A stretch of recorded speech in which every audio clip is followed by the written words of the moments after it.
La ferme des animaux par George Orwell. Partie 2 du livre audio, chapitre 5. L'hiver durait, et, de plus en plus, Luby faisait des siennes. Chaque matin, elle était en retard au travail, donnant pour excuse qu'elle ne s'était pas réveillée et se plaignant de douleurs singulières, en dépit d'un appétit robuste. Au moindre prétexte, elle quittait sa tâche et filait à l'abreuvoir pour s'y mirer comme une sotte. Mais d'autres rumeurs plus alarmantes circulaient sur son compte.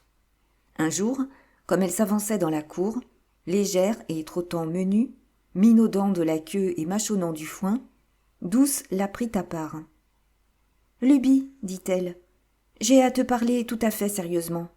Ce matin, je t'ai vu regarder par-dessus la haie qui sépare de Foxwood la ferme des animaux. L'un des hommes de M. Pilkington se tenait de l'autre côté. Et j'étais loin de là, j'en conviens. Mais j'en suis à peu près certaine. J'ai vu qu'il te causait et te caressait le museau. Qu'est-ce que ça veut dire, ces façons, Luby ?» Luby se prit à piaffer et à caracoler, et elle dit « Pas du tout, je lui causais pas. Il m'a pas caressé. C'est des mensonges. Luby, regarde-moi bien en face. Donne-moi ta parole d'honneur qu'il ne te caressait pas le museau. » « Des mensonges, répéta Luby, mais elle ne put soutenir le regard de Douce, et l'instant d'après fit volte-face et fila au galop dans les champs. Soudain, Douce eut une idée. Sans s'en ouvrir aux autres, elle se rendit au box de Luby et, à coups de sabot, retourna la paille. Sous la litière, elle avait dissimulé une petite provision de morceaux de sucre, ainsi qu'abondance de rubans de différentes couleurs. 3 jours plus tard, Luby avait disparu. Et 3 semaines durant, on ne sut rien de ses pérégrinations. Puis les pigeons rapportèrent l'avoir vue de l'autre côté de Willingdon, dans les brancards d'une charrette anglaise peinte en rouge et noir, à l'arrêt devant une taverne. Un gros homme au teint rubicond, portant guêtres et culottes de cheval et ayant tout l'air d'un cabaretier, lui caressait le museau et lui donnait des sucres. Sa robe était tondue de frais et elle portait une mèche enrubannée d'écarlate. Elle avait l'air bien contente, à ce que dirent les pigeons. Par la suite, et à jamais, les animaux ignorèrent tout de ses faits et gestes. En janvier, ce fut vraiment la mauvaise saison. Le froid vous glaçait les sangs, le sol était dur comme du fer, le travail au champ hors de question. De nombreuses réunions se tenaient dans la grange, où les cochons étaient occupés à établir le plan de la saison prochaine. On en était venu à admettre que les cochons, étant manifestement les plus intelligents des animaux, décideraient à l'avenir de toute question touchant la politique de la ferme, sous réserve de ratification à la majorité des voix. Cette méthode aurait assez bien fait l'affaire sans les discussions entre Boule de Neige et Napoléon, mais tout sujet prêtant à contestation les opposait. L'un proposait-il un ensemencement d'orge sur une plus grande superficie, l'autre, immanquablement, plaidait pour l'avoine. Ou si l'un estimait tel champ juste ce qui convient aux choux, l'autre rétorquait « betterave ». Chacun d'eux avait ses partisans, d'où la violence des débats. Lors des assemblées, Boule de Neige l'emportait souvent grâce à des discours brillants, mais entre-temps, Napoléon était le plus apte à rallier le soutien des uns et des autres. C'est auprès des moutons qu'il réussissait le mieux. Récemment, ceux-ci s'étaient pris à bêler avec grand intérêt le slogan révolutionnaire « 4 pattes, oui, 2 pattes, non », à tout propos et hors de propos, et souvent ils interrompaient les débats de cette façon. On remarqua leur penchant à entonner leurs refrains aux moments cruciaux des discours de Boule de Neige. Celui-ci avait étudié de près de vieux numéros d'un hebdomadaire consacré au fermage et à l'élevage, qu'il avait déniché dans le corps du bâtiment principal, et il débordait de projets, innovations et perfectionnements. C'est en érudit qu'il parlait ensilage, drainage des champs ou même scorie mécanique. Il avait élaboré un schéma compliqué. Désormais, les animaux déposeraient leurs fientes à même les champs, en un point différent chaque jour, afin d'épargner le transport. Napoléon ne soumit aucun projet, s'en tenant à dire que les plans de Boule de Neige tomberaient en quenouille. Il paraissait attendre son heure. Cependant, aucune de leurs controverses n'atteignit en âpreté celle du moulin à vent. Dominant la ferme, un monticule se dressait dans un grand pâturage proche des dépendances. Après avoir reconnu les lieux, Boule de Neige affirma y voir l'emplacement idéal d'un moulin à vent. Celui-ci, grâce à une génératrice, alimenterait la ferme en électricité. Ainsi éclairerait-on écuries, étables et porcheries, et les chaufferait-on en hiver. Le moulin actionnerait encore un hache-paille, une machine à couper la betterave, une scie circulaire, et il permettrait la traite mécanique. Les animaux n'avaient jamais entendu parler de rien de pareil, car cette ferme vieillotte n'était pourvue que de l'outillage le plus primitif. Aussi écoutait-il avec stupeur Boule de Neige évoquant toutes ces machines mérifiques qui feraient l'ouvrage à leur place, tandis qu'ils pèteraient à loisir ou se cultiveraient l'esprit par la lecture et la conversation. En quelques semaines, Boule de Neige mit définitivement au point ses plans. La plupart des détails techniques étaient empruntés à 3 livres ayant appartenu à M. Jones. Un manuel du bricoleur, un autre du maçon, un cours d'électricité pour débutants. Il avait établi son cabinet de travail dans une couveuse artificielle aménagée en appentis. Le parquet lisse de l'endroit étant propice à qui veut dresser des plans, il s'enfermait là des heures durant. Une pierre posée sur les livres pour les tenir ouverts, un morceau de craie fixé à la patte, allant et venant, traçant des lignes, et de temps à autre poussant de petits grognements enthousiastes. Les plans se compliquèrent au point de bientôt n'être qu'un amas de manivelles et pignons couvrant plus de la moitié du parquet. Les autres animaux, absolument dépassés, étaient transportés d'admiration. Une fois par jour au moins, tous venaient voir ce qu'il était en train de dessiner, et même les poules et canards qui prenaient grand soin de contourner les lignes tracées à la craie. Seul Napoléon se tenait à l'écart. Dès qu'il en avait été question, il s'était déclaré hostile au moulin à vent. Un jour, néanmoins, il se présenta à l'improviste pour examiner les plans. De sa démarche lourde, il arpenta la pièce, braquant un regard attentif sur chaque détail, et il renifla de dédain une fois ou deux. Un instant, il s'arrêta à lorgner le travail du coin de l'œil, et soudain il leva la patte et, incontinent, compissa le tout. Ensuite, il sortit sans dire mot. Toute la ferme était profondément divisée sur la question du moulin à vent. Boule de Neige ne niait pas que la construction en serait malaisée. Il faudrait extraire la pierre de la carrière pour en bâtir les murs, puis fabriquer les ailes. Ensuite, il faudrait encore se procurer les dynamos et les câbles. Comment ? Il se taisait là-dessus.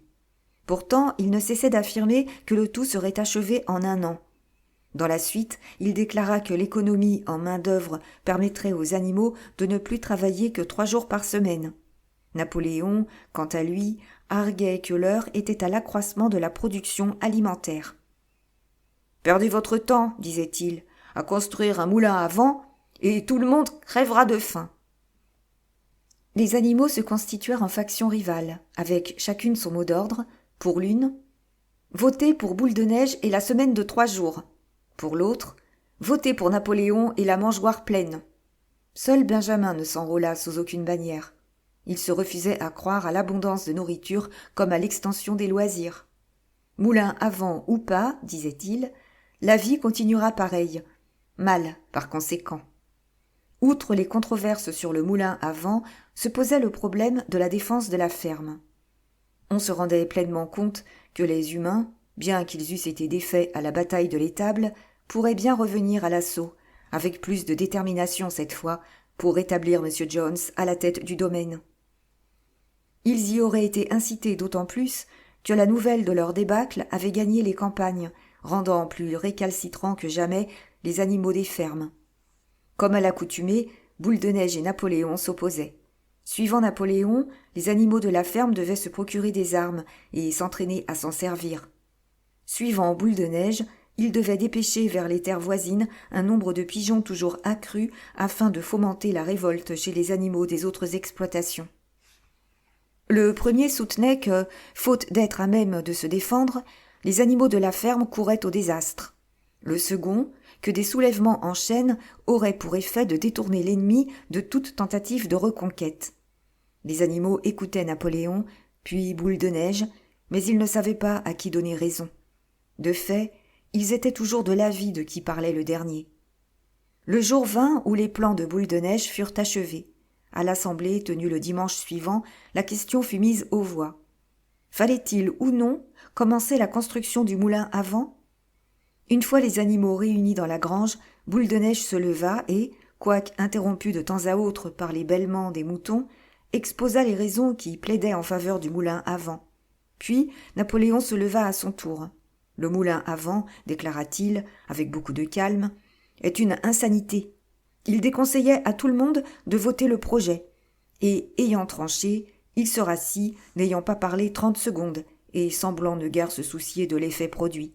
Sur quoi, Boule de Neige bondit. Ayant fait taire les moutons qui s'étaient repris à bêler, il se lança dans un plaidoyer d'une grande passion en faveur du moulin à vent. Jusque-là, l'opinion flottait, partagée en deux. Mais bientôt les animaux furent transportés par l'éloquence de Boule de Neige, qui, en termes flamboyants, brossa un tableau du futur à la ferme des animaux. Plus de travail sordide, plus d'échines ployées sous le fardeau. Et l'imagination aidant, Boule de Neige, loin désormais des hache-pailles et des coupes-betteraves, loua hautement l'électricité. Celle-ci, proclamait-il, actionnera batteuses et charrues, herses et moissonneuses lieuses. En outre, elle permettra d'installer dans les étables la lumière, le chauffage, l'eau courante, chaude et froide. Quand il se rassit, nul doute ne subsistait sur l'issue du vote. À ce moment, toutefois, Napoléon se leva, jeta sur Boule de Neige un regard oblique et singulier, et poussa un gémissement dans l'aigu que personne ne lui avait encore entendu pousser. Sur quoi ce sont dehors des aboiements affreux, et bientôt se ruent à l'intérieur de la grange 9 molosses portant des colliers incrustés de cuivre. Ils se jettent sur Boule de Neige, qui, de justesse, échappe à leur croc. L'instant d'après, il avait passé la porte, les chiens à ses trousses. Alors, trop abasourdis et épouvantés pour élever la voix, les animaux se pressèrent en cohue vers la sortie pour voir la poursuite. Boule de Neige détalait par le grand pâturage qui mène à la route. Il courait comme seul un cochon peut courir, les chiens sur ses talons. Mais tout à coup, voici qu'il glisse, et on croit que les chiens sont sur lui. Alors il se redresse et file d'un train encore plus vif. Les chiens regagnent du terrain, et l'un d'eux, tout croc dehors, est sur le point de lui mordre la queue quand, de justesse, il l'esquive. Puis, dans un élan suprême, Boule de Neige se faufile par un trou dans la haie, et on ne le revit plus. En silence, terrifiés, les animaux regagnaient la grange. Bientôt les chiens revenaient, et toujours au pas accéléré. Tout d'abord, personne ne soupçonna d'où ces créatures pouvaient bien venir, mais on fut vite fixé, car c'étaient là les 9 chiots que Napoléon avait ravis à leur mère et élevés en secret.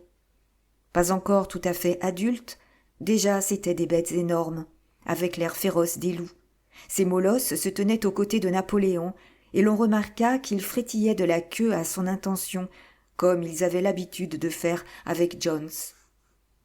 Napoléon, suivi de ces molosses, escaladait maintenant l'air surélevé du plancher d'où Sage l'Ancien, naguère, avait prononcé son discours.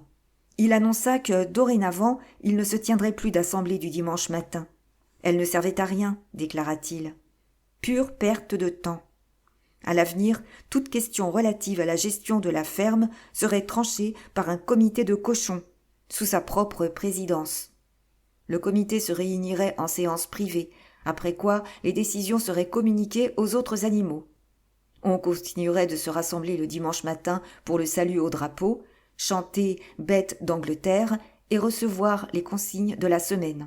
Mais les débats publics étaient abolis. Encore sous le choc de l'expulsion de Boule de Neige, entendant ces décisions, les animaux furent consternés. Plusieurs d'entre eux auraient protesté si des raisons probantes leur étaient venues à l'esprit. Même Malabar était désemparé, à sa façon confuse. Les oreilles rabattues et sa mèche lui fouettant le visage, il essayait bien de rassembler ses pensées, mais rien ne lui venait. Toutefois, il se produisit des remous dans le clan même des cochons, chez ceux d'esprit déliés. Au premier rang, 4 jeunes gorets piaillèrent leurs protestations, et, dressés sur leurs pattes de derrière, incontinents, ils se donnèrent la parole. Soudain, menaçants et sinistres, les chiens assis autour de Napoléon se prirent à grogner, et les porcelets se turent et se rassirent. Puis ce fut le bêlement formidable du cœur des moutons. « 4 pattes, oui ! 2 pattes, non !» qui se prolongea presque un quart d'heure, ruinant toute chance de discussion. Par la suite, Brille-Babil fut chargé d'expliquer aux animaux les dispositions nouvelles. « Camarades, disait-il, je suis sûr que chaque animal apprécie à sa juste valeur le sacrifice consenti par le camarade Napoléon, à qui va incomber une tâche supplémentaire. N'allez pas imaginer, camarades, que gouverner est une partie de plaisir. Au contraire, c'est une lourde, une écrasante responsabilité. De l'égalité de tous les animaux, nul n'est plus fermement convaincu que le camarade Napoléon. Il ne serait que trop heureux de s'en remettre à vous de toute décision. Mais il pourrait vous arriver de prendre des décisions erronées. Et où cela mènerait-il alors ? Supposons qu'après avoir écouté les billevesées du moulin à vent, vous ayez pris le parti de suivre Boule de Neige, qui, nous le savons aujourd'hui, n'était pas plus qu'un criminel. « Il se conduit en brave à la bataille de l'étable, dit quelqu'un. « La bravoure ne suffit pas, reprit Brille-Babil. La loyauté et l'obéissance passent avant. Et, pour la bataille de l'étable, le temps viendra, je le crois, où l'on s'apercevra que le rôle de Boule de Neige a été très exagéré.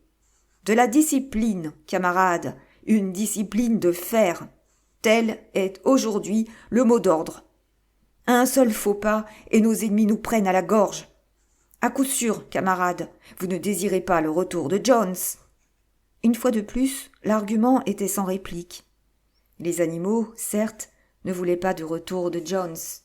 Si les débats du dimanche matin étaient susceptibles de le ramener, alors qu'on y mette un terme. Malabar, qui, maintenant, pouvait méditer à loisir, exprima le sentiment général. « Si c'est le camarade Napoléon qui l'a dit, ce doit être vrai. » Et, de ce moment, en plus de sa devise propre, « Je vais travailler plus dur », il prit pour maxime « Napoléon ne se trompe jamais. » Le temps se radoucissait. On avait commencé les labours de printemps. L'appentis où Boule de Neige avait dressé ses plans du moulin avait été condamné. Quant au plan même, on se disait que le parquet n'en gardait pas trace. Et chaque dimanche matin, à 10 heures, les animaux se réunissaient dans la grange pour recevoir les instructions hebdomadaires. On avait déterré du verger le crâne de Sage l'Ancien, désormais dépouillé de toute chair, afin de l'exposer sur une souche au pied du mât, à côté du fusil.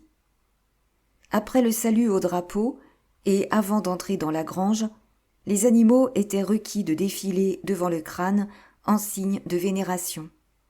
Une fois dans la grange, désormais ils ne s'asseyaient plus, comme dans le passé, tous ensemble. Napoléon prenait place sur le devant de l'estrade, en compagnie de Brille et de Minimus, un autre cochon, fort doué, lui, pour composer chansons et poèmes. Les 9 molosses se tenaient autour d'eux en demi-cercle, et le reste des cochons s'asseyait derrière eux, les autres animaux leur faisant face. Napoléon donnait lecture des consignes de la semaine sur un ton bourru et militaire. On entonnait « bête d'Angleterre » une seule fois, et c'était la dispersion. Le 3e dimanche après l'expulsion de Boule de Neige, les animaux furent bien étonnés d'entendre, de la bouche de Napoléon, qu'on allait construire le moulin. Après tout, Napoléon ne donna aucune raison à l'appui de ce retournement, se contentant d'avertir les animaux qu'ils auraient à travailler très dur. Et peut-être serait-il même nécessaire de réduire les rations. En tout état de cause, le plan avait été minutieusement préparé dans les moindres détails. Un comité de cochons constitué à cet effet lui avait consacré les 3 dernières semaines. Jointe à différentes autres améliorations, la construction du moulin devait prendre 2 ans. Ce soir-là, Brille-Babil prit à part les autres animaux, leur expliquant que Napoléon n'avait jamais été vraiment hostile au moulin. Tout au contraire, il l'avait préconisé le tout premier. Et pour les plans dessinés par Boule de Neige sur le plancher de l'ancienne couveuse, ils avaient été dérobés dans les papiers de Napoléon. Bel et bien, le moulin à vent était en propre l'œuvre de Napoléon. Pourquoi donc s'enquit alors quelqu'un. Napoléon s'est-il élevé aussi violemment contre la construction de ce moulin ? À ce point, Bri-Babil prit son air le plus matois, disant combien c'était astucieux de Napoléon d'avoir paru hostile au moulin. Un simple artifice pour se défaire de Boule de Neige, un individu pernicieux, d'influence funeste. Celui-ci évincé, le projet pourrait se matérialiser sans entrave, puisqu'il ne s'en mêlerait plus. Cela, dit Bri-Babil, c'est ce qu'on appelle la tactique. À plusieurs reprises, sautillant et battant l'air de sa queue et se pâmant de rire, il déclara « De la tactique, camarades, de la tactique !» Ce mot laissait les animaux perplexes, mais ils acceptèrent les explications sans plus insister. Tant Bri-Babil s'exprimait de façon persuasive, et tant grognaient d'un air menaçant les 3 molosses qui se trouvaient être de sa compagnie. Chapitre 6. Toute l'année, les animaux trimèrent comme des esclaves, mais leur travail les rendait heureux. Ils ne rechignaient ni à la peine ni au sacrifice, sachant bien que, de tout le mal qu'ils se donnaient, eux-mêmes recueilleraient les fruits, ou, à défaut, leur descendance, et non une bande d'humains désœuvrés tirant les marrons du feu. Tout le printemps et pendant l'été, ce fut la semaine de 60 heures. Et en août, Napoléon fit savoir qu'ils auraient à travailler aussi les après-midi du dimanche. Ce surcroît d'effort leur était demandé à titre tout à fait volontaire, étant bien entendu que tout animal qui se récuserait aurait ses rations réduites de moitié. Même ainsi, certaines tâches durent être abandonnées. La moisson fut un peu moins belle que l'année précédente, et 2 champs, qu'il eût fallu ensemencer de racines au début de l'été, furent laissés en jachère, faute d'avoir pu achever les labours en temps voulu. On pouvait s'attendre à un rude hiver. Le moulin à vent présentait des difficultés inattendues. Il y avait bien une carrière sur le territoire de la ferme, ainsi qu'abondance de sable et de ciment dans une des remises. Les matériaux étaient donc à pied d'œuvre. Mais les animaux butèrent tout d'abord sur le problème de la pierre à morceler en fragments utilisables. Comment s'y prendre ? Pas autrement, semblait-il, qu'à l'aide de leviers et de pics. Voilà qui les dépassait, aucun d'eux ne pouvant se tenir longtemps debout sur ses pattes de derrière. Il s'écoula plusieurs semaines en efforts vains avant que quelqu'un ait l'idée juste. Utiliser la loi de la pesanteur. D'énormes blocs, bien trop gros pour être employés tels quels, reposaient sur le lit de la carrière. Les animaux les entourèrent de cordes, puis tous ensemble, vaches, chevaux, moutons et chacun de ceux qui pouvaient tenir une corde, et même les cochons prêtaient patte forte aux moments cruciaux, se prirent à hisser ces blocs de pierre avec une lenteur désespérante jusqu'au sommet de la carrière. De là, basculés par-dessus bord, ils se fracassaient en morceaux au contact du sol. Une fois ces pierres brisées, le transport en était relativement aisé. Les chevaux les charriaient par tombereaux, les moutons les traînaient, un moellon à la fois. Edmé, la chèvre, et Benjamin, l'âne, en étaient aussi, attelés à une vieille patache et payant de leur personne. Sur la fin de l'été, on disposait d'assez de pierres pour que la construction commence. Les cochons supervisaient. Lent et pénible cours de ces travaux. C'est souvent qu'il fallait tout un jour d'effort harassant pour tirer un seul bloc de pierre jusqu'au faîte de la carrière, et même parfois il ne se brisait pas au sol. Les animaux ne seraient pas parvenus à bout de leur tâche sans Malabar, dont la force semblait égaler celle additionnée de tous les autres. Quand le bloc de pierre se mettait à glisser et que les animaux, emportés dans sa chute sur le flanc de la colline, hurlaient la mort, c'était lui toujours qui l'arrêtait à temps, arc-bouté de tout son corps. Et chacun était saisi d'admiration, le voyant ahané et pouce à pouce gagner du terrain, tout haletant, ses flancs immenses couverts de sueur, la pointe des sabots tenant dru au sol. Douce parfois lui disait de ne pas s'éreinter pareillement, mais lui ne voulait rien entendre. Ces 2 mots d'ordre, « Je vais travailler plus dur » et « Napoléon ne se trompe jamais » lui semblaient une réponse suffisante à tous les problèmes. Il s'était arrangé avec le jeune coq pour que celui-ci le réveille 3/4 d'heure à l'avance au lieu d'une demi-heure. De plus, à ces moments perdus, mais il n'en avait plus guère, il se rendait à la carrière pour y ramasser une charretée de pierrailles qu'il tirait tout seul jusqu'à l'emplacement du moulin. Malgré la rigueur du travail, les animaux n'eurent pas à pâtir de tout l'été. S'ils n'étaient pas mieux nourris qu'au temps de Jones, en tout cas, ils ne l'étaient pas moins.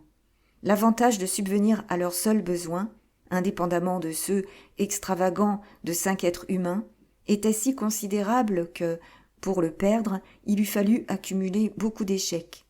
De bien des manières, la méthode animale était la plus efficace, et elle économisait du travail.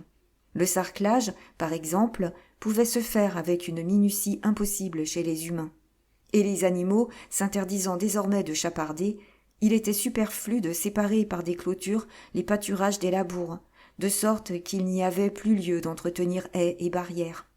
Malgré tout, comme l'été avançait, différentes choses commencèrent à faire défaut sans qu'on s'y fût attendu. Huile de paraffine, clous, ficelles, biscuits pour les chiens, fer du maréchal Ferrand, tout produit qui ne pouvait pas être fabriqué à la ferme. Plus tard, on aurait besoin encore de graines et d'engrais artificiels, sans compter les différents outils et la machinerie du moulin. Comment se procurer le nécessaire ? C'est ce dont personne n'avait la moindre idée.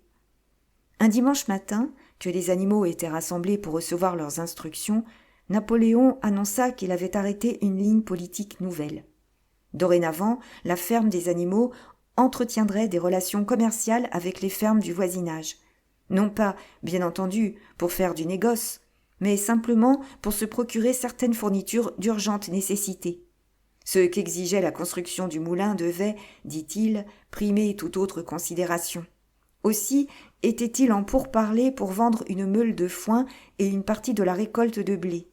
Plus tard, en cas de besoin d'argent, il faudrait vendre des œufs. On peut les écouler au marché de Wellington. Les poules, déclara Napoléon, devaient se réjouir d'un sacrifice qui serait leur quote-part à l'édification du moulin à vent. Une fois encore, les animaux éprouvèrent une vague inquiétude. Ne jamais entrer en rapport avec les humains, ne jamais faire de commerce, ne jamais faire usage d'argent. N'étaient-ce pas là certaines des résolutions prises à l'assemblée triomphale qui avait suivi l'expulsion de Jones ? Tous les animaux se rappelaient les avoir adoptés, ou du moins ils croyaient en avoir gardé le souvenir. Les 4 jeunes gorets, qui avaient protesté quand Napoléon avait supprimé les assemblées, élevèrent timidement la voix, mais pour être promptement réduits au silence et comme foudroyés par les grognements des chiens. Puis, comme d'habitude, les moutons lancèrent l'antienne. 4 pattes, oui. 2 pattes, non. Et la gêne passagère en fut dissipée. Finalement, Napoléon dressa la patte pour réclamer le silence et fit savoir que toute disposition était déjà prise. Il n'y aurait pas lieu pour les animaux d'entrer en relation avec les humains, ce qui, manifestement, serait on ne peut plus malvenu. De ce fardeau, il se chargerait lui-même. Un certain monsieur Whymper, avoué à Wellington, avait accepté de servir d'intermédiaire entre la ferme des animaux et le monde extérieur, et chaque lundi matin, il viendrait prendre les directives. Napoléon termina son discours de façon coutumière, s'écriant « Vive la ferme des animaux !» Et après avoir entonné « Bête d'Angleterre », on rompit les rangs. Ensuite, Brille-Babil fit le tour de la ferme afin d'apaiser les esprits. Il assura aux animaux que la résolution condamnant le commerce et l'usage de l'argent n'avait jamais été passée, ou même proposée. C'était là pure imagination, ou alors une légende née des mensonges de Boule de Neige. Et, comme un léger doute subsistait dans quelques esprits, Brille-Babil, en personne astucieuse, leur demanda « Êtes-vous tout à fait sûr, camarades, que vous n'avez pas rêvé ? Pouvez-vous faire état d'un document, d'un texte consigné sur un registre ou l'autre ?» Et comme assurément n'existait aucun écrit consigné, les animaux furent convaincus de leur erreur. Comme convenu, M. Whymper se rendait chaque lundi à la ferme. C'était un petit homme à l'air retors et qui portait des favoris, un avoué dont l'étude ne traitait que de piètres affaires. Cependant, il était bien assez finaud pour avoir compris avant tout autre que la ferme des animaux aurait besoin d'un courtier, et les commissions ne seraient pas négligeables. Les animaux observaient ses allées et venues avec une sorte d'effroi, et ils l'évitaient autant que possible. Néanmoins, voir Napoléon, un quatre pattes, donner des ordres à ceux de pattes, réveilla leur orgueil et les réconcilia en partie avec les dispositions nouvelles. Leurs relations avec la race humaine n'étaient plus tout à fait les mêmes que par le passé. Les humains ne haïssaient pas moins la ferme des animaux, de la voir prendre un certain essor. À la vérité, ils la haïssaient plus que jamais. Chacun d'eux avait tenu pour article de foi que la ferme ferait faillite à plus ou moins brève échéance, et quant au moulin à vent, il était voué à l'échec. Dans leur taverne, ils se prouvaient les uns aux autres, schémas à l'appui, que fatalement ils s'écrouleraient, ou qu'à défaut ils ne fonctionneraient jamais. Et pourtant ils en étaient venus, à leur corps défendant, à un certain respect pour l'aptitude de ces animaux à gérer leurs propres affaires. Ainsi désignait-il maintenant la ferme des animaux sous son nom, sans plus feindre de croire qu'elle fût la ferme du manoir. Et de même avait-il renoncé à défendre la cause de Jones. Celui-ci ayant perdu tout espoir de rentrer dans ses biens, s'en était allé vivre ailleurs. Sauf par le truchement de Whymper, il n'avait pas été établi de relation entre la ferme des animaux et le monde étranger, mais un bruit circulait avec insistance. Napoléon aurait été sur le point de passer un marché avec soit M. Pilkington de Foxwood, soit M. Frédéric de Pinchfield. Mais en aucun cas, ainsi qu'on en fit la remarque, avec l'un et l'autre en même temps. Vers ce temps-là, les cochons emménagèrent dans la maison d'habitation dont ils firent leur quartier. Une fois encore, les animaux crurent se ressouvenir qu'une résolution contre ces pratiques avait été votée dans les premiers jours, mais une fois encore, Brille-Babil parvint à les convaincre qu'il n'en était rien. « Il est d'absolue nécessité, expliqua-t-il, que les cochons, tête pensante de la ferme, aient à leur disposition un lieu paisible où travailler. Il est également plus conforme à la dignité du chef, car depuis peu, il lui était venu de conférer la dignité de chef à Napoléon, de vivre dans une maison que dans une porcherie. » Certains animaux furent troublés d'apprendre non seulement que les cochons prenaient leur repas à la cuisine et avaient fait du salon leur salle de jeu, mais aussi qu'ils dormaient dans des lits. Comme de coutume, Malabar en prit son parti. Napoléon ne se trompe jamais. Mais Douce, croyant se rappeler une interdiction expresse à ce sujet, se rendit au fond de la grange et tenta de déchiffrer les 7 commandements inscrits là. N'étant à même que d'épeler les lettres une à une, elle s'en alla quérir Edmé. « Edmé, dit-elle, lis-moi donc le 4e commandement. N'y est-il pas question de ne jamais dormir dans un lit ?» Edmé épelait malaisément les lettres. Enfin, « Ça dit, aucun animal ne dormira dans un lit avec des draps. » Chose curieuse, Douce ne se rappelait pas qu'il eût été question de draps dans le 4e commandement, mais puisque c'était inscrit sur le mur, il fallait se rendre à l'évidence. Sur quoi, Brille-Babil vint à passer par là avec 2 ou 3 chiens, et il fut à même d'expliquer l'affaire sous son vrai jour. « Vous avez donc entendu dire, camarades, que nous, les cochons, dormons maintenant dans les lits de la maison ? Et pourquoi pas ? Vous n'allez tout de même pas croire à l'existence d'un règlement qui proscrive les lits. Un lit, ce n'est jamais qu'un lieu où dormir.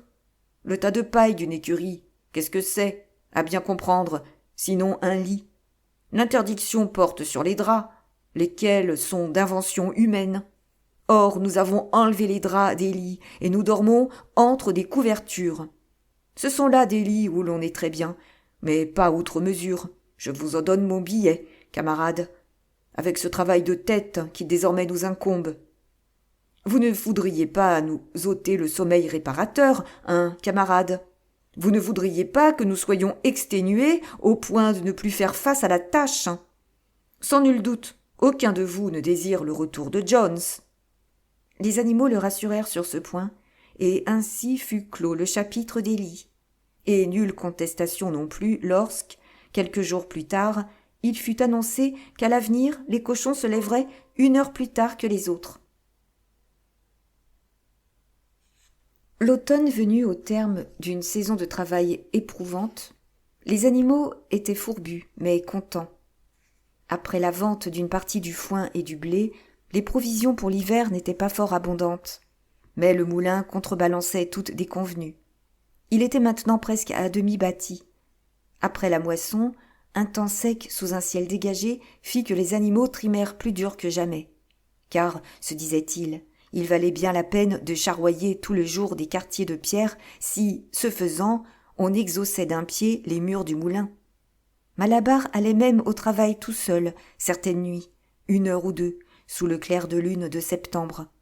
Et, à leurs heures perdues, les animaux faisaient le tour du moulin en construction, à n'en plus finir, en admiration devant la force et l'aplomb des murs, et s'admirant eux-mêmes d'avoir dressé un ouvrage imposant tel que celui-là. Seul le vieux Benjamin se refusait à l'enthousiasme, sans toutefois rien dire que de répéter ses remarques sibyllines sur la longévité de son espèce. Ce fut novembre, et les vents déchaînés du sud-ouest. Il fallut arrêter les travaux, car avec le temps humide, on ne pouvait plus malaxer le ciment. Une nuit enfin, la tempête souffla si fort que les bâtiments de la ferme vacillèrent sur leurs assises, et plusieurs tuiles du toit de la grange furent emportées. Les poules endormies sursautèrent, caquetant d'effroi. Toutes, dans un même rêve, croyaient entendre la lointaine décharge d'un fusil. Au matin, les animaux, une fois dehors, s'aperçurent que le mât avait été abattu, et un orme, au bas du verger, arraché au sol comme un simple radis. Ils en étaient là de leur découverte, qu'un cri désespéré leur échappa. C'est qu'ils avaient sous les yeux quelque chose d'insoutenable. Le moulin en ruine. D'un commun accord, ils se ruèrent sur le lieu du désastre. Napoléon, dont ce n'était pas l'habitude de hâter le pas, courait devant.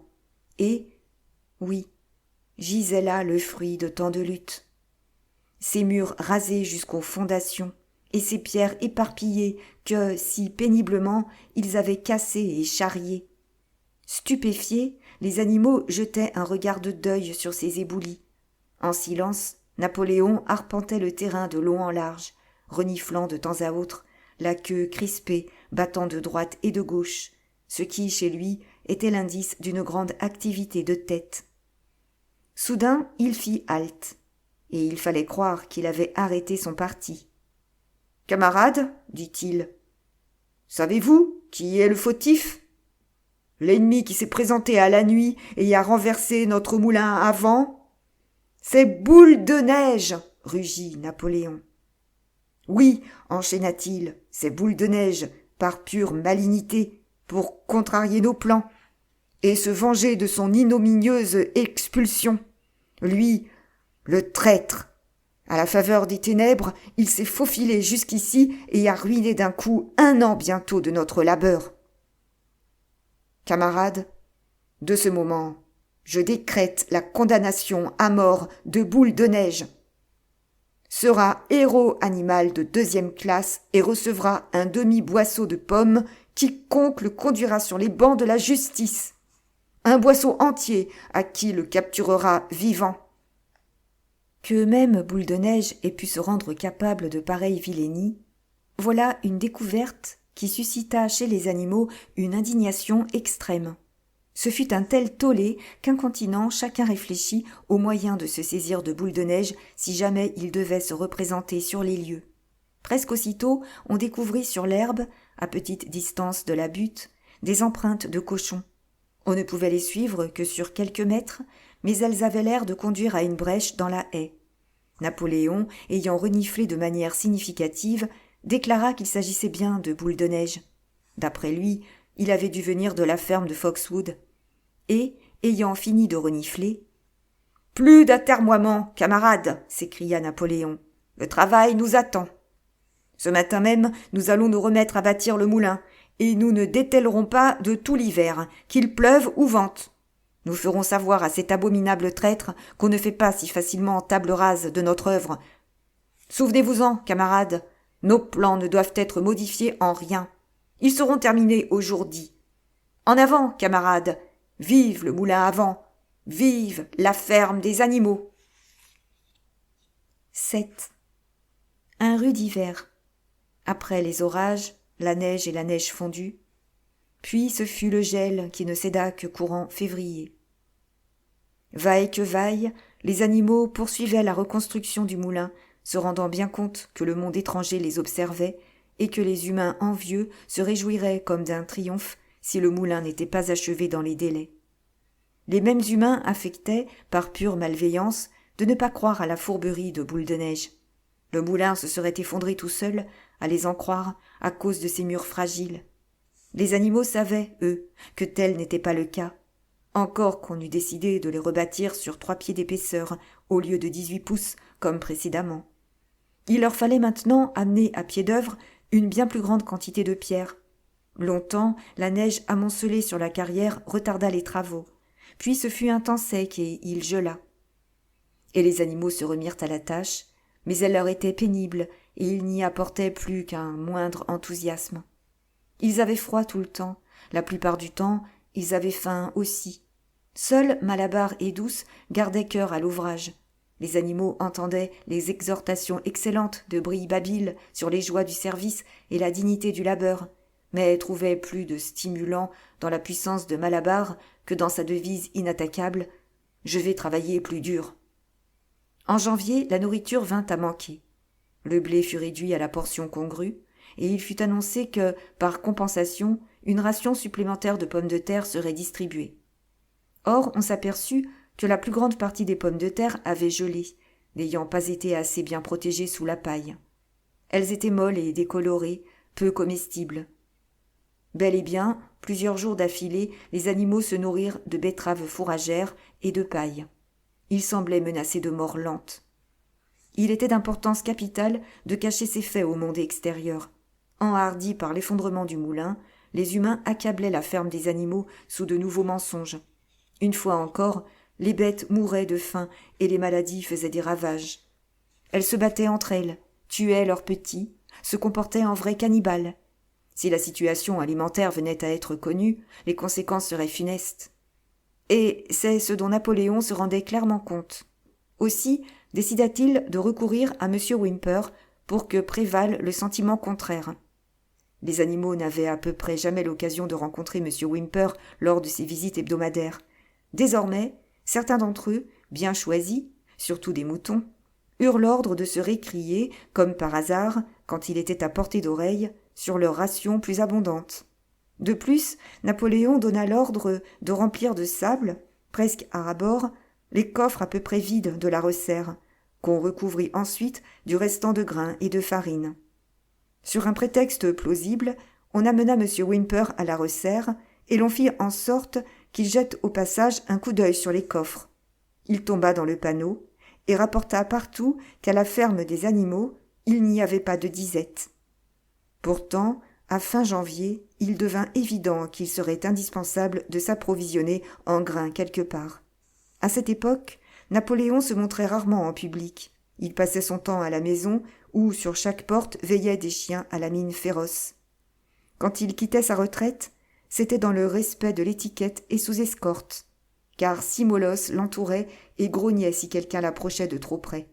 Souvent, il ne se montrait même pas le dimanche matin, mais faisait connaître ses instructions par l'un des autres cochons, Brille-Babil en général.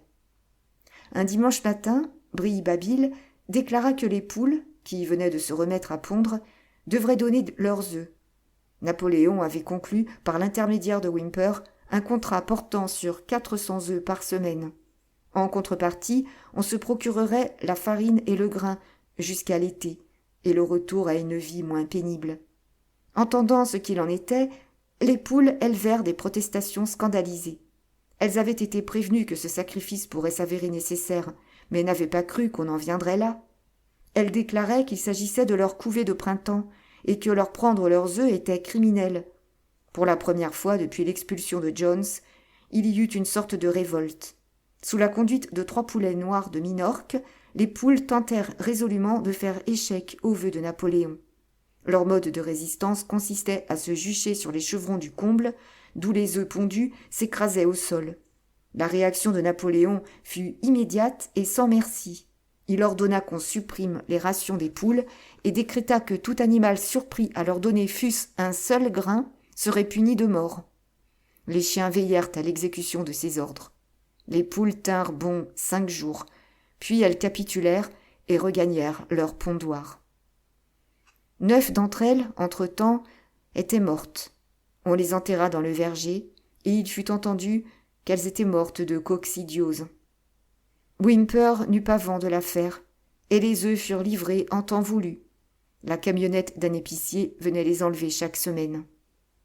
De tout ce temps, on avait revu Boule de Neige, mais on disait que, sans doute, il devait se cacher dans l'une ou l'autre des 2 fermes voisines, soit Foxwood, soit Pinchfield. Napoléon était alors en termes un peu meilleurs avec les fermiers. Il faut dire que, depuis une dizaine d'années, il y avait dans la cour, sur l'emplacement d'une ancienne hêtraie, une pile de madriers. C'était du beau bois sec que Whymper avait conseillé à Napoléon de vendre. De leur côté, M. Pilkington et M. Frédéric désiraient l'acquérir. Or, Napoléon hésitait entre les 2 sans jamais se décider. On remarqua que chaque fois qu'il penchait pour M. Frédéric, Boule de Neige était soupçonné de se cacher à Foxwood, au lieu que, si Napoléon inclinait pour M. Pilkington, alors Boule de Neige s'était réfugié à Pinchfield. Et soudain, au début du printemps, une nouvelle alarmante. Boule de Neige hantait la ferme à la nuit. L'émoi des animaux fut tel qu'ils faillirent en perdre le sommeil. Selon la rumeur, Boule de Neige s'introduisait à la faveur des ténèbres pour commettre 100 méfaits. C'est lui qui volait le blé, renversait les seaux à lait, cassait les œufs, piétinait les semis, écorçait les arbres fruitiers. On prit l'habitude de lui imputer tout forfait, tout contretemps. Si une fenêtre était brisée, un égout obstrué, la faute lui en était toujours attribuée. Et quand on perdit la clé de la resserre, dans la ferme entière ce fut un même cri. Boule de Neige l'avait jeté dans le puits. Et, chose bizarre, c'est ce que les animaux croyaient toujours après qu'on eut retrouvé la clé sous un sac de farine. Unanimes, les vaches affirmaient que Boule de Neige pénétrait dans l'étable par surprise pour les traire dans leur sommeil. Les rats, qui cet hiver-là avaient fait des leurs, passaient pour être de connivence avec lui. « Les activités de Boule de Neige doivent être soumises à une investigation implacable, décréta Napoléon. Escorté de ses chiens, il inspecta les bâtiments avec grande minutie, les autres animaux le suivant à distance de respect.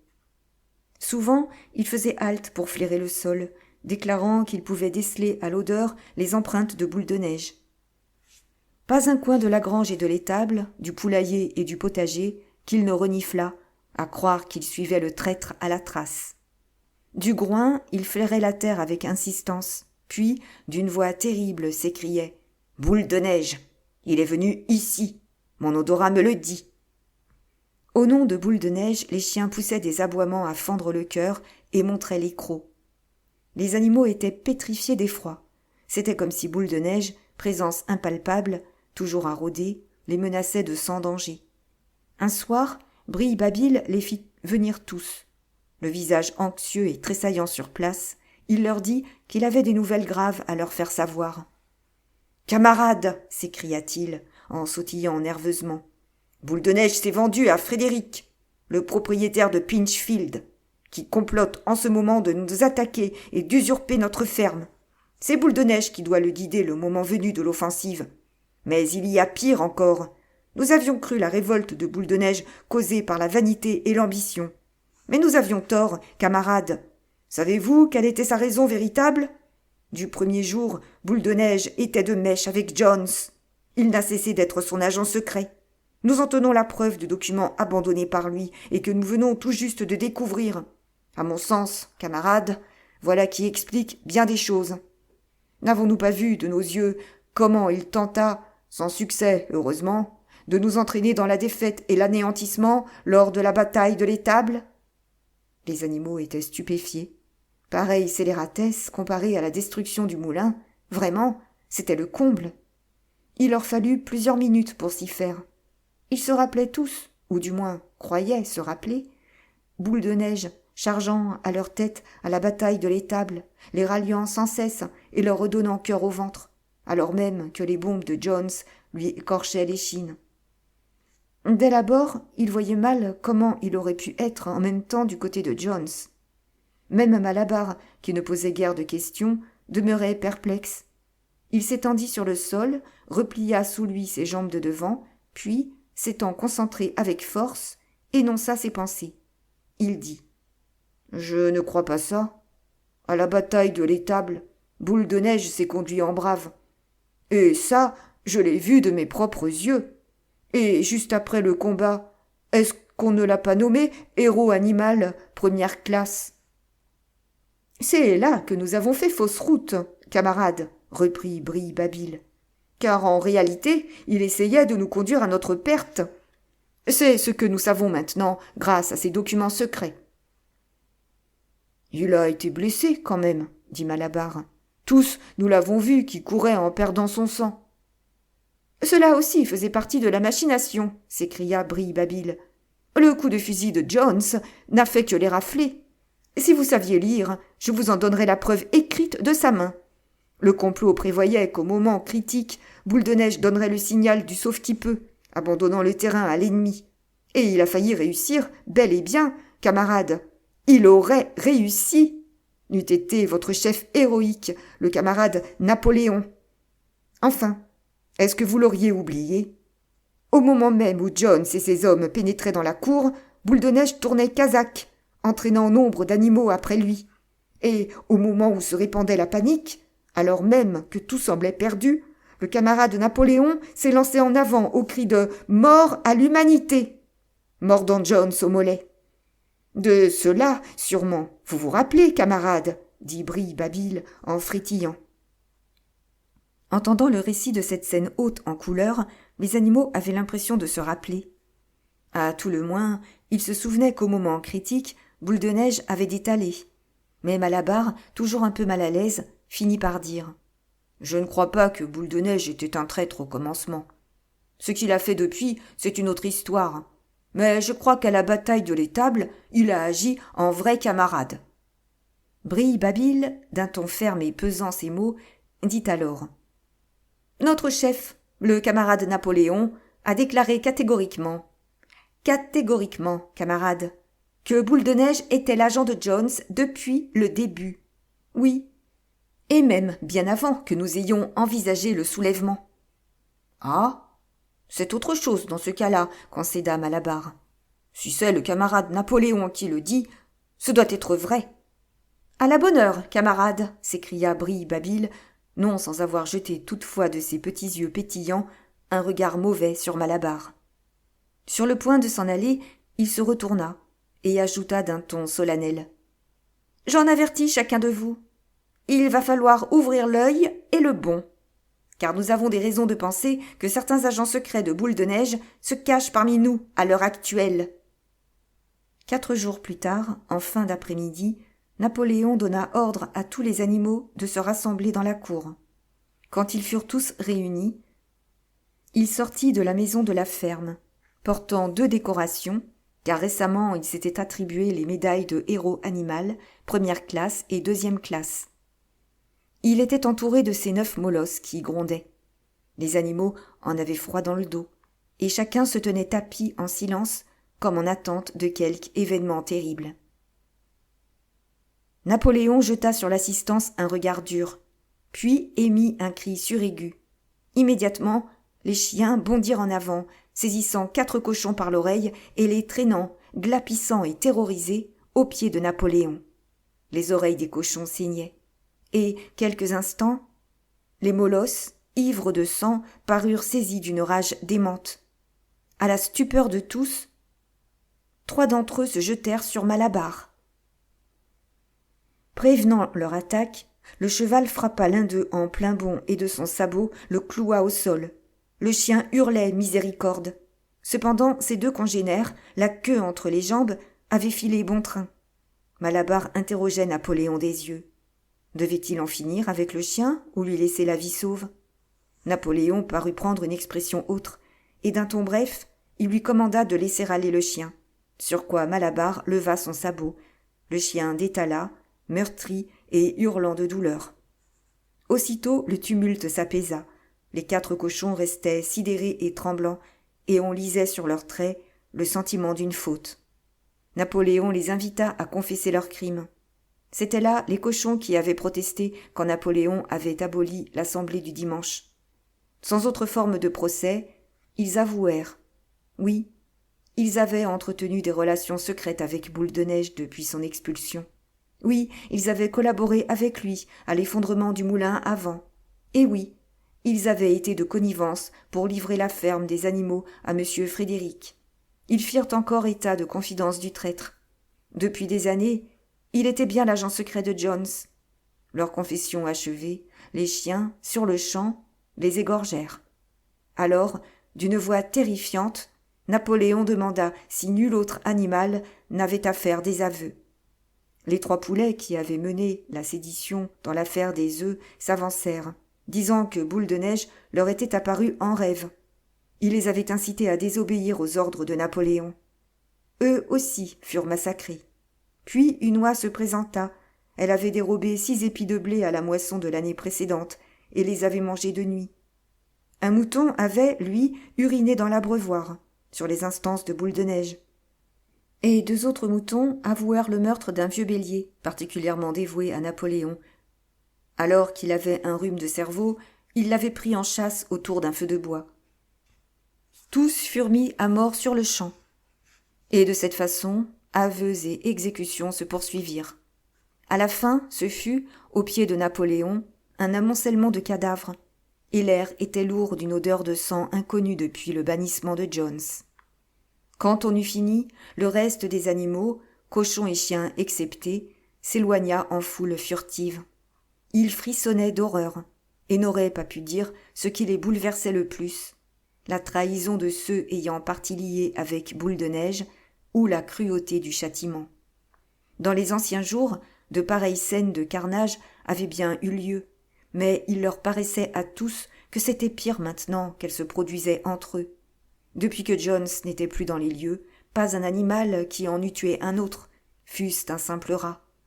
Ayant gagné le monticule où, à demi achevé, s'élevait le moulin, d'un commun accord, les animaux se couchèrent, blottis côte à côte pour se faire chaud.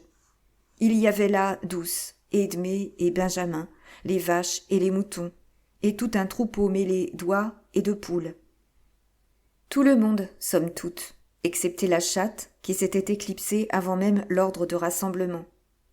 Seul Malabar était demeuré debout, ne tenant pas en place, en se battant les flancs de sa longue queue noire, en poussant de temps à autre un hennissement étonné. À la fin, il dit « Ça me dépasse. Je n'aurais jamais cru à des choses pareilles dans notre ferme. Il doit y avoir de notre faute. La seule solution, à mon avis, c'est de travailler plus dur. À partir d'aujourd'hui, je vais me lever encore 1 heure plus tôt que d'habitude. » Et de son trot pesant, il fila vers la carrière. Une fois là, il ramassa coup sur coup 2 charretées de pierres qu'avant de se retirer pour la nuit, il traîna jusqu'au moulin. Les animaux se blottissaient autour de Douce, et ils se taisaient. Du mamelon où ils se tenaient couchés s'ouvrait une ample vue sur la campagne.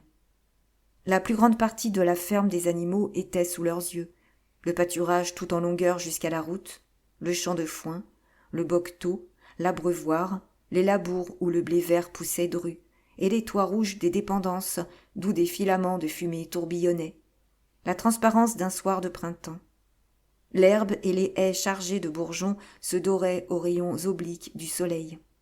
Jamais la ferme, et ils éprouvaient une sorte d'étonnement à se rappeler qu'elle était à eux, que chaque pouce leur appartenait, ne leur avait paru si enviable. Suivant du regard le versant du coteau, les yeux de Douce s'embuaient de larmes. Eût-elle été à même d'exprimer ses pensées, alors elle aurait dit « Mais ce n'est pas là ce que nous avions entrevu quand, des années plus tôt, nous avions en tête de renverser l'espèce humaine. Ces scènes d'épouvante et ces massacres, ce n'était pas ce que nous avions appelé de nos vœux la nuit où Sage l'Ancien avait exalté en nous l'idée du soulèvement. Elle-même, se fût-elle fait une image du futur, serait été celle d'une société d'animaux libérés de la faim et du fouet. Ils auraient été tous égaux, chacun aurait travaillé suivant ses capacités, le fort protégeant le faible, comme elle avait protégé de sa patte la couvée de Caneton, cette nuit-là où Sage l'Ancien avait prononcé son discours. Au lieu de quoi? Elle n'aurait su dire comment c'était arrivé. Des temps sont venus où personne n'ose parler franc, où partout grognent des chiens féroces, où l'on assiste à des exécutions de camarades dévorés à pleines dents après avoir avoué des crimes affreux. Il ne lui venait pas la moindre idée de révolte ou de désobéissance. Même alors, elle savait les animaux bien mieux pourvus que du temps de Jones, et aussi qu'avant tout, il fallait prévenir le retour des humains. Quoi qu'il arrive, elle serait fidèle, travaillerait ferme, exécuterait les ordres, accepterait la mainmise de Napoléon. Quand même, ce n'était pas pour en arriver là qu'elle et tous les autres avaient espéré et pris de la peine. Pas pour cela qu'ils avaient bâti le moulin et bravé les balles de Jones. Telles étaient ses pensées, même si les mots ne lui venaient pas. À la fin, elle se mit à chanter Bête d'Angleterre, se disant qu'elle exprimerait ainsi ce que ses propres paroles n'auraient pas su dire. Alors, les autres animaux assis autour d'elle reprirent en chœur le chant révolutionnaire, 3 fois de suite, mélodieusement, mais avec une lenteur funèbre, comme ils n'avaient jamais fait encore. À peine avait-il fini de chanter pour la 3e fois que Brille-Babil, escorté de 2 molosses, s'approcha, de l'air de qui a des choses importantes à faire savoir. Il annonça que, désormais, en vertu d'un décret spécial du camarade Napoléon, chanter Bête d'Angleterre était interdit. Les animaux en furent tout décontenancés. « Pourquoi ?» s'exclama Edmé. « Il n'y a plus lieu, camarade, » dit Brille-Babil d'un ton cassant. « Bête d'Angleterre, c'était le chant du soulèvement. Mais le soulèvement a réussi. L'exécution des traîtres, cet après-midi, l'a mené à son terme. Au dehors comme au dedans, l'ennemi est vaincu. Dans Bête d'Angleterre étaient exprimées nos aspirations à la société meilleure des temps à venir. Or, cette société est maintenant instaurée. Il est clair que ce chant n'a plus aucune raison d'être. » Tout effrayés qu'ils fussent, certains animaux auraient peut-être bien protesté. Si, à cet instant, les moutons n'avaient entonné leur bêlement habituel. « 4 pattes, oui. 2 pattes, non. » Et ils bêlèrent plusieurs minutes durant et mirent fin à la discussion. Aussi n'entendit-on plus Bête d'Angleterre. À la place, Minimus, le poète, composa de nouveaux couplets dont voici le commencement. Ferme des animaux, jamais de mon fait ne te viendront des mots. Et c'est là ce qu'on chante chaque dimanche matin après le salut au drapeau. Mais les animaux trouvaient que ces paroles et cette musique ne valaient pas Bête d'Angleterre. Merci pour votre écoute. Suite au prochain épisode. À bientôt.